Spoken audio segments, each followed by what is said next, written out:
This script running is fetching a market from Polymarket, asking Claude to analyze it and give the most likely outcome, and will place the trade accordingly. One Python file, all automatic, and in the next 10 minutes, I'll show you how it works and how to set it up.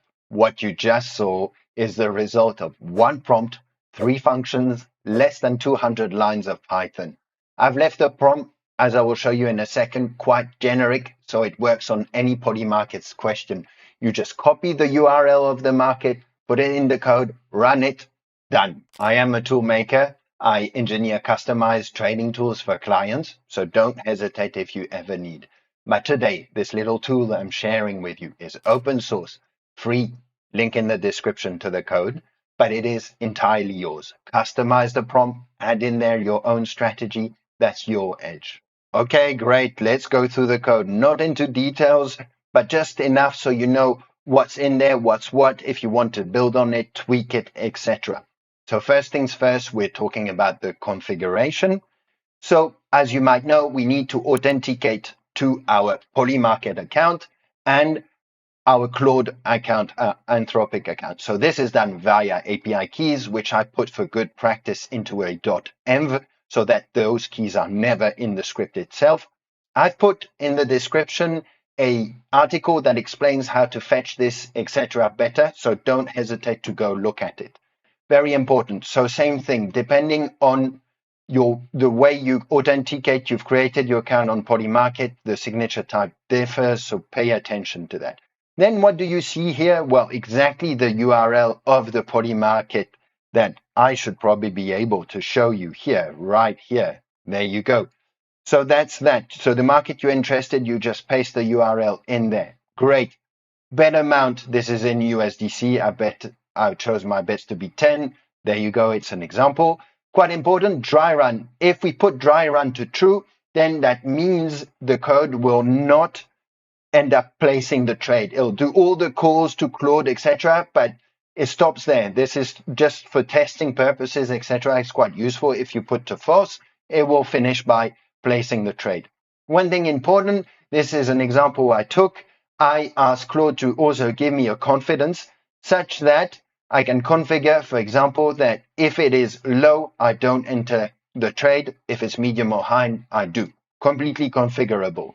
And finally, the Claude model you can choose and the web search. You can decide whether in my prompt I did say any web search. So I'm allowing Claude to do up to 3 web searches. Obviously, the more you allow for web searches and things like that, the more cost it will be every time you request the prompt. So I started talking about the prompt, so let's get into that. Actually, the prompting to Claude is important to understand. This is not just sending one text. There's also a tool definition. This is very important. So my prompt is very general. As I said, based on your knowledge, reasoning, any web search you can do, answer by calling the provided tool. And then in here, what will come in here, the function that deals with that later, just plugs in the exact market question. But what I said is very important is this tool definition. This is to make sure that the reply from Claude gives a structured response according to what I want. So then the algorithm that places the bet knows exactly what's what and what to do. One thing very important, you can see I request what is required to give me is a decision, a confidence, and a reasoning. So the decision, as you can see, is 2 possibilities, yes and no. If you ever want to modify this to markets that is not a yes, no, but a different possible betting, this is where you can come and change things. Then I decided I wanted a confidence, and I said you can give me 3 levels of confidence. You see them here, as I mentioned before. Reasoning, for the record, I want him to explain to me what was his reasoning quite briefly to understand why it chose a yes or a no. There you go. So that's basically the prompt. So now let's talk about the functions the bot uses. And probably the most technical, and I'll dwell a bit on this, is the get market. Why am I dwelling on this? Because basically, actually on Polymarket, you have a lot of events or markets which actually have a ton of sub-markets. You have a few like this where it's just one market, yes, no, there you go. but a lot of them are like this. And unfortunately, to fetch the market via the URL, we need the proper slug, so the proper end of this. So the point is, when I click on this, nothing happens. I don't know what is the specific URL of this market. So what the code does, I'll show you right now, is we'll do it. It does in 2 stages. So I'll come here and paste this URL here. Let's run it and we will see. There you go. It gave a list of all the sub-markets. So what is important for me, well, for the example, we'll take this one. Now I know the right URL. So I can come in here and just paste this, run it. And this time we will see that it will go through properly. And if there wasn't any submarkets, you just put the URL straight away and it works. And we can see I've switched on the dry run. Very good. So it's done. It's asking Claude. There you go. We got the interpretation, decision, confidence grade. Dry run would have bet 10 on a no, but it didn't because it's the dry run. So that's why you see this function is a bit complicated with ifs, etc. That's for that. Very important. I'm not saying any more on this. If you have questions or whatever, you don't hesitate in the comments down below or join our community Discord. No problem, you're welcome there. Very quickly, I don't think I'll go into detail, but you have this place order, so place bet, which is very important. In my previous video, I did a version which includes limit orders, so you can check that out if you want to use limit orders.